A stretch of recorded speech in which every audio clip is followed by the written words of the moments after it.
Bonjour, dans cette dernière vidéo pour ce chapitre, nous allons voir sur quelle logique repose la protection sociale. Avant d'entrer plus en avant dans le sujet, je tiens à expliquer quelles sont les différences entre cette vidéo et la troisième vidéo de ce chapitre sur les principes de la gestion collective des risques.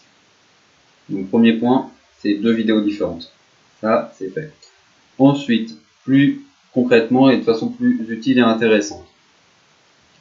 Dans la vidéo précédente, j'avais parlé de gestion collective des risques. Ici, je parle de protection sociale. Je vais rapidement expliquer ce que c'est la protection sociale. Et vous allez comprendre qu'il s'agit d'un mécanisme particulier de gestion collective des risques, mais du coup, qui est plus particulier, moins large que la gestion collective des risques.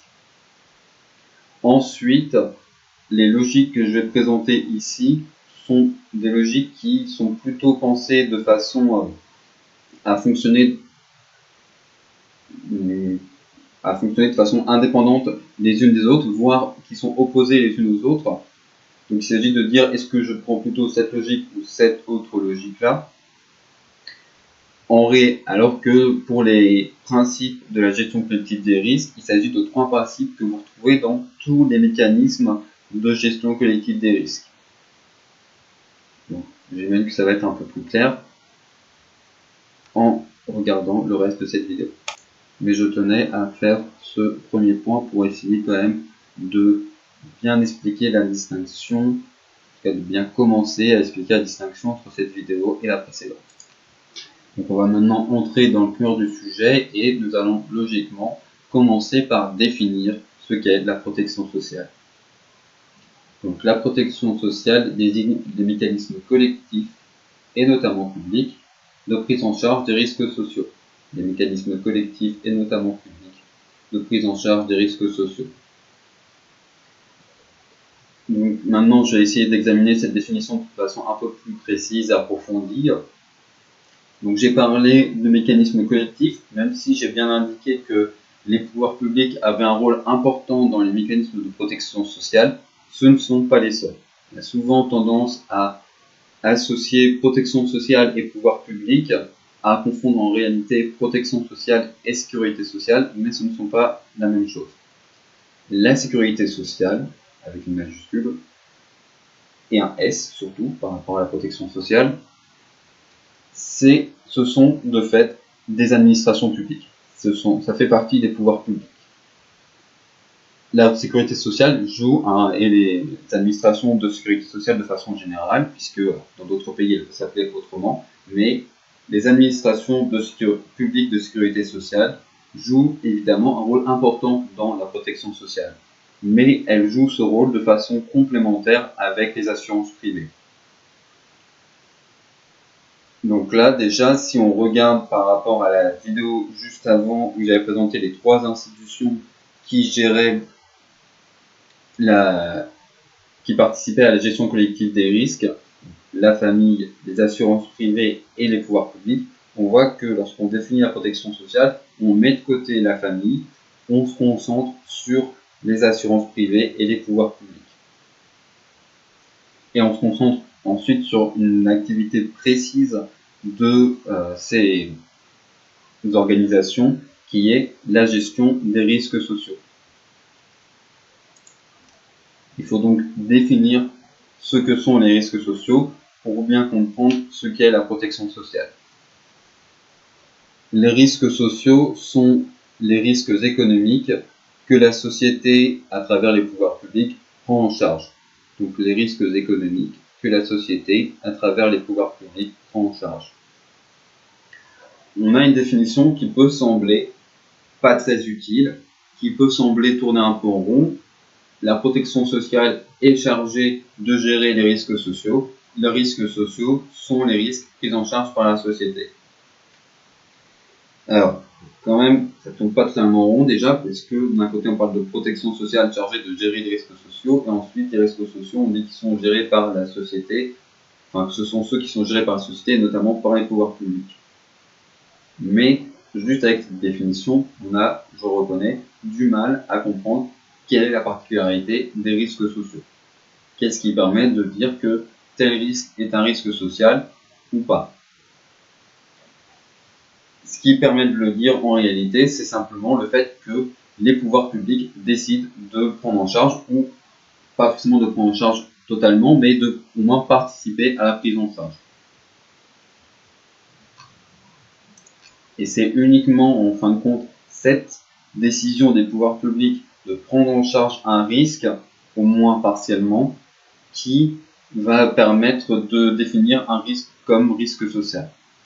Historiquement, je l'avais déjà finalement abordé dans la toute première vidéo, on a 4 types de risques sociaux que vous voyez sur ce dessin. La maladie, avec lequel on peut retrouver les questions d'invalidité, les accidents du travail, la maternité et la famille, et la vieillesse et le chômage. Donc 5, je crois que du coup j'ai fait une erreur à l'instant d'avant en disant 4, mais donc 5 types de risques qui sont reconnus comme étant des risques sociaux: la maladie, les accidents du travail, la maternité et la famille, la vieillesse, les questions des retraites, mais aussi de la dépendance qui pourrait être reconnue comme un cas de risque social à part, de façon séparée, et le chômage. Donc si on prend notamment des cas comme la maladie ou la vieillesse, on voit bien que ces risques ne sont pas uniquement pris en charge par les pouvoirs publics. Certes, une partie de vos dépenses de santé, par exemple, est prise en charge par l'assurance maladie, mais une autre partie sera prise en charge par des complémentaires santé, et une autre partie restera à votre charge. Sur la vieillesse, à côté du système de retraite public, vous pouvez évidemment compléter votre portion de retraite par des dispositifs privés, notamment d'assurance vie. Donc les risques sociaux ne sont pas intégralement pris en charge par les pouvoirs publics, mais un risque qui serait uniquement pris en charge par des organisations privées, par exemple ceux qui concernent les biens type accident d'habitation, enfin accident dans votre logement, accident d'auto, qui n'aurait pas de conséquences sur votre santé, juste votre véhicule qui serait endommagé. Dans ce cas-là, on n'est pas dans la perspective d'un risque social. C'est vraiment le fait que l'État intervienne, même partiellement, qui permet de définir un risque comme un risque social. Pour ensuite continuer sur le sujet des logiques qui organisent la protection sociale. Donc là, je pense qu'on voit, qu'on comprend mieux qu'est-ce que c'est la protection sociale. Ce sont les différentes organisations, les différents mécanismes qui permettent de gérer ces risques sociaux.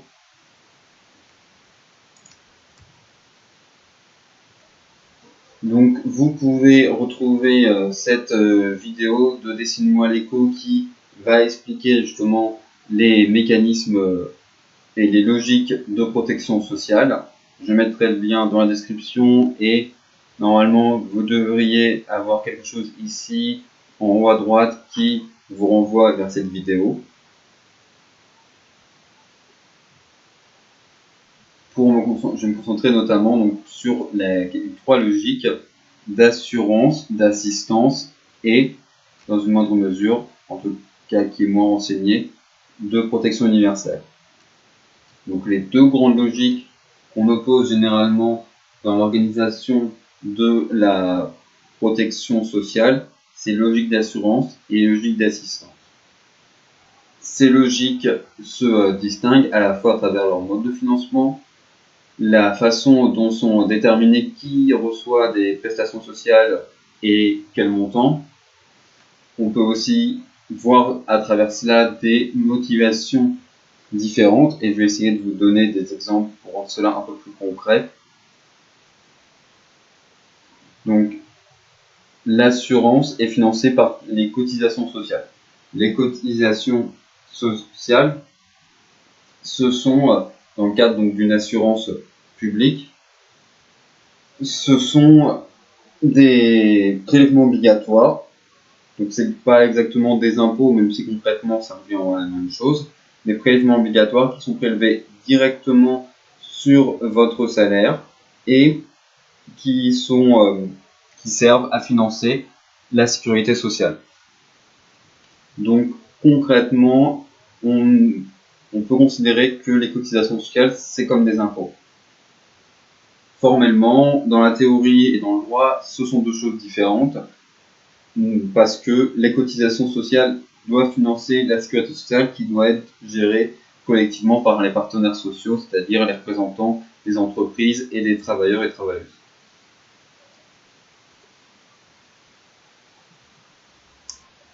À l'inverse, l'assistance, elle, repose sur des impôts, c'est-à-dire que là, vous allez, au lieu d'avoir la sécurité sociale qui gère les choses de façon séparée, car la sécurité sociale, les administrations publiques de sécurité sociale sont une branche séparée de l'État, ce n'est pas la même chose. Là, les dispositifs d'assistance vont être gérés par l'État ou parfois par les collectivités locales à travers des impôts qui peuvent être parfois prélevés directement sur votre salaire, parce qu'aujourd'hui, avec le prélèvement à la source, l'impôt sur le revenu par exemple, est prélevé directement sur les salaires, mais surtout, ce qui est important à retenir, c'est que les impôts ne sont pas généralement directement associés au financement de la sécurité sociale. Donc les impôts viennent entretenir le budget de l'État et ensuite l'État gère son budget pour délivrer des prestations sociales. Alors que les cotisations sociales, elles vont financer la sécurité sociale. Et normalement, elles vont financer les branches auxquelles elles sont associées. Donc, comme je l'ai dit, soit chômage, retraite, maladie ou famille, accident du travail. Donc, les cotisations chômage, par exemple, doivent financer les prestations chômage. Dans le cadre de d'une logique d'assistance, les impôts viennent nourrir le budget public et ensuite ce budget public est utilisé de façon à financer et à verser des prestations sociales, mais chaque impôt n'est pas directement associé à un type de prestation. Dans le cadre d'une logique d'assurance, les prestations sont proportionnelles aux cotisations. Plus vous avez un salaire important, plus vous allez cotiser et plus vous allez avoir droit à des cotisations importantes. Donc on le voit bien, dans le cas des pensions de retraite ou des allocations de chômage, plus vous avez un salaire important, plus vous payez des cotisations importantes, mais ces cotisations importantes vous permettent d'avoir droit à des aides plus importantes. A l'inverse, et à noter que dans la logique d'assurance, toutes les personnes qui ont cotisé peuvent, et leurs ayants droit, c'est-à-dire leur famille globalement, le conjoint ou la conjointe et les enfants, peuvent bénéficier des prestations d'assurance. Dans le cadre d'une logique d'assistance, uniquement les personnes qui sont en dessous d'un certain niveau de revenu peuvent bénéficier de ces prestations.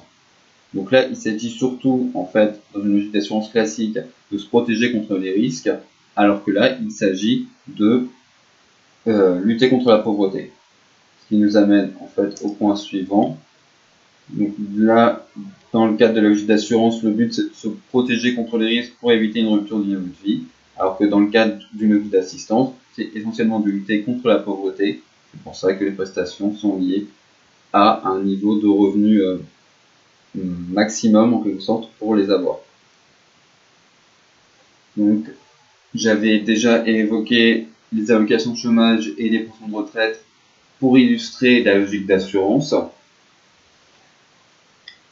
Dans le cadre de la logique d'assistance, j'ai pris quand même des prestations qui sont liées, qui peuvent être considérées comme proches, mais qui sont quand même différentes.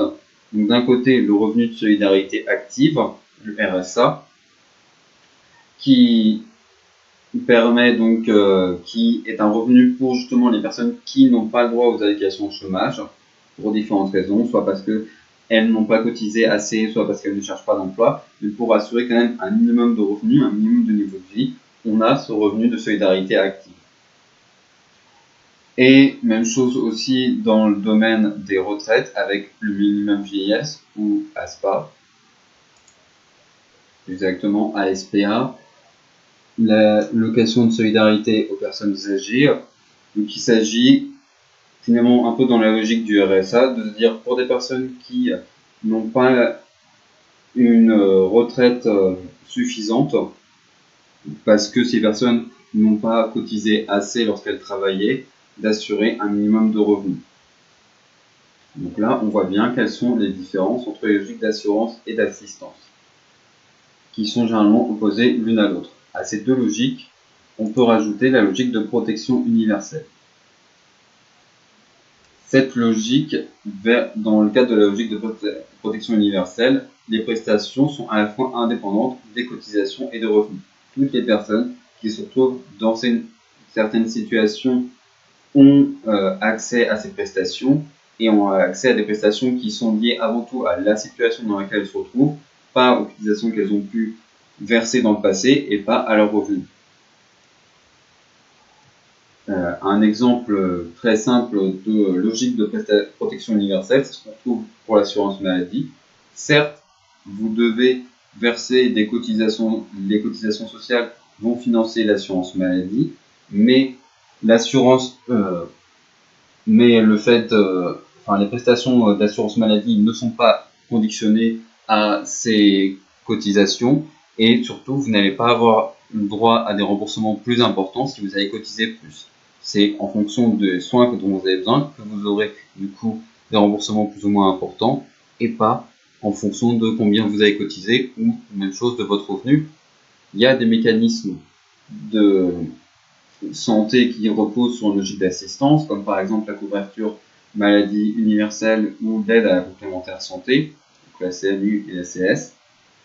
Mais l'assurance maladie, de façon générale, son nom suggère une logique d'assurance et on la retrouve en partie, notamment à travers le financement, à travers des cotisations sociales, mais quand on voit comment sont versées les prestations, on voit qu'on est dans une logique différente que la logique d'assurance au sens strict. Autre exemple, les allocations familiales. À nouveau, même si c'est financé à travers des cotisations sociales, les prestations ne sont pas liées ni à votre revenu, ni aux cotisations versées dans le passé, mais sont liées avant tout au nombre d'enfants.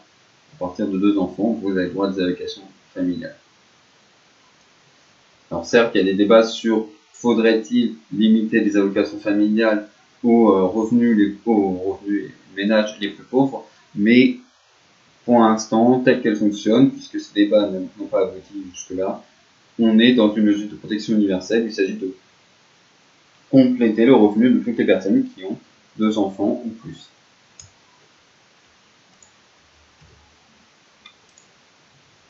Donc on voit bien, à travers ces différents exemples, que même si assurance et assistance et dans une moindre mesure protection universelle sont généralement opposées, dans le fonctionnement concret, elles se complètent.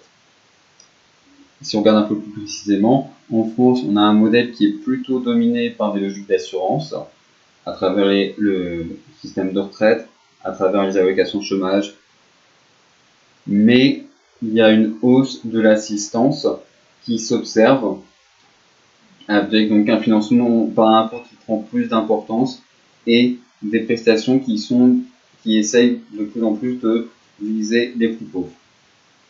Ce qui a des avantages et des inconvénients, mais ce n'est pas le lieu pour en parler pour l'instant. Ce sera évoqué dans un chapitre en terminale. On peut évoquer 2 causes pour expliquer ce mouvement de hausse de la logique d'assistance. Donc d'un côté, le fait de vouloir élargir la protection sociale à des personnes qui n'étaient pas couvertes par les mécanismes d'assurance parce qu'elles n'avaient pas cotisé. Donc ça a été le cas avec le RMI, le revenu minimum d'insertion, qui est l'ancêtre du RSA. Et le fait aussi de vouloir diminuer les cotisations sociales qui pèseraient sur le coût du travail et de les remplacer plutôt par un financement par l'impôt. Donc justement, le fait qu'on a aujourd'hui des prestations qui sont plutôt dans une logique d'assurance mais qui se retrouvent financées par l'impôt, on voit aussi d'ailleurs que en fait, cette distinction entre assurance et assistance qui était déjà brouillée en quelque sorte par l'existence d'une troisième logique de protection universelle devient encore plus floue et encore plus compliquée à appréhender lorsqu'on examine le système concret de protection sociale. Et sur ce, le chapitre est terminé.